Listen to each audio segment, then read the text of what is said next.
أعوذ بالله من الشيطان الرجيم. في ناس كتير بتفتكر ان اكتر حاجة مرعبة ممكن تحصل ليك انك تشوف شبح او تسمع صوت غريب،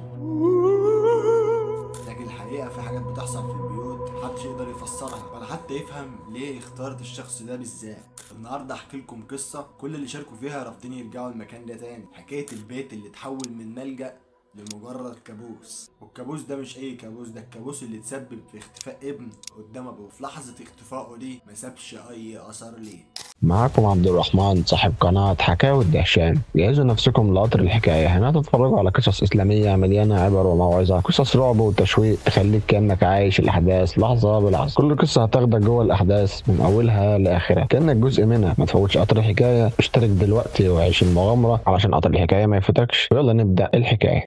بطل القصة دي اسمه عم منصور. عم منصور ده كان عايش في قرية صغيرة في صعيد مصر. عم منصور ده كان راجل بسيط وطول عمره عايش في الغربة، ولما قرر يرجع مصر قرر يعيش في بيت ابوه القديم اللي بقاله سنين مقفول. ومن اول يوم وهو ملاحظ حاجة غريبة، كل ما يفتح باب البيت يلاقي ريحة بخور غريبة. والريحة دي ما كانتش وحشة، بالعكس كانت ريحة حلوة مع ان البيت بقاله سنين مقفول. لكن مكان ريحة البخور دي مش معروفة. في الاول افتكرها من عند الجيران، لحد ما في يوم وهو داخل البيت بالليل شاف باب من ابواب الاوض مفتوحة، مع انه متأكد ان هو قافلهم قبل ما يخرج. في اللحظة دي راح يقفل الباب، لكن اول ما قرب من الباب اتقفل لوحده من غير هوا ومن غير ما اي حد يقرب منه. عم منصور كانت شخصيته قوية وما كانش بيخاف بسهولة، لكن اللي حصل بعد كده هيخليه يسيب البيت وما يرجعلوش تاني خالص. وفي ليلة من الليالي حوالي الساعة 3 الفجر صحى صوت خطوات ماشية في الصالة رايحة جاية.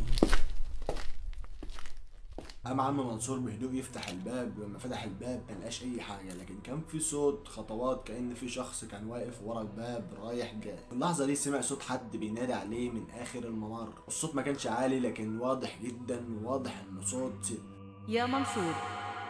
مع انه كان عايش في البيت لوحده ومفيش حد معاه. اللحظه دي اتجمد في مكانه لحد ما النور في الصاله بدأ يقيد ويطفي. وبعدين شاف في اخر ممر بتاع الصاله خيال ست واقفه ما بتتحركش وشعرها نازل على وشها. عم منصور في اللحظه دي جر رجليه وجري على اوضته وقعد في الاوضه لحد الفجر. عم منصور في تاني يوم قرر يجيب ابنه شريف يقعد معاه كام يوم ويساعده في ترتيبات البيت. شريف كان شاب جريء وما بيخافش، وكان في اوائل العشرينات وما بيصدقش الحاجات دي خالص. وفي اول ليله قال لابوه: يا حاج منصور البيت عادي وما فيهوش اي حاجه غريبه. لكن تاني ليله سمع ابوه صوت صرخه عاليه. جرى بسرعه على اوضه شريف، ولما دخل اوضه شريف اتفاجئ ولقى شريف واقف قدام حيطه ثابت ما بيتحركش، وما كانش قادر يتحرك وعينه كانت مفتوحه على الاخر. والحيطه دي كان متعلق عليها صوره ست، وصوره الست دي نفس الصورة اللي شافها عم منصور في الصالة. في اللحظة دي شريف اتكلم بصوت مقطع وقال: يا بابا الست اللي في الصورة دي أنا شفتها وكانت لسه واقفة جنبي من شوية وكانت عمالة تبص عليا. فعم منصور قرر يمشي من البيت فورا، لكن قبل ما يخرج سمع نفس